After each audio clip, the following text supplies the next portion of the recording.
est-ce que les vœux de religion, qui sont la pauvreté, la chasteté, l'obéissance, est-ce qu'ils sont dans l'Écriture explicitement enseignés par Jésus?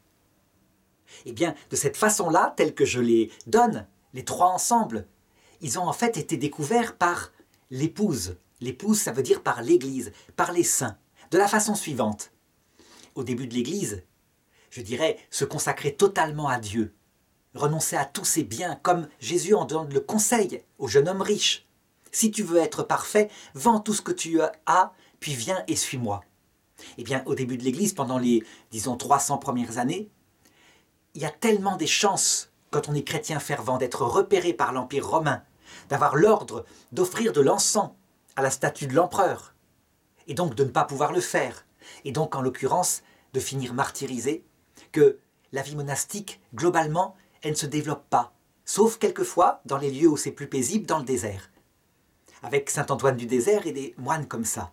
Si bien que, finalement, la pauvreté qui est prête à renoncer à tout, la chasteté qui ne se marie pas puisque la vie va être très courte, l'obéissance au commandement de Dieu se réalise de la façon la plus sublime à travers le martyre. Et donc ceux qui veulent aller dans la perfection, eh bien, ils se contentent d'être simplement, visiblement chrétiens. Et, je dirais, ils réalisent leur idéal d'absolu et de perfection. Et puis, voilà qu'en 313, l'empereur Constantin fait la paix avec l'Empire. Déjà, la vie monastique s'est développée dans le désert de manière absolument, je dirais, sans expérience, par des jeunes qui se sont donnés en se retirant un petit peu seuls pour se consacrer à Dieu. Beaucoup sont tombés, ils n'avaient aucune expérience et donc ils ont été confrontés à la folle du logis, c'est-à-dire l'imagination qui les a amenés dans des tentations. Ils ont quelquefois poussé tellement loin les pénitences qu'ils ont craqué, ils sont revenus à la ville, sauf quelques-uns, dont le fameux saint Antoine, qui a élaboré, je dirais, les bases de la vie monastique, avec une recherche du juste milieu, dans l'application de ce qu'il faut faire pour servir Dieu.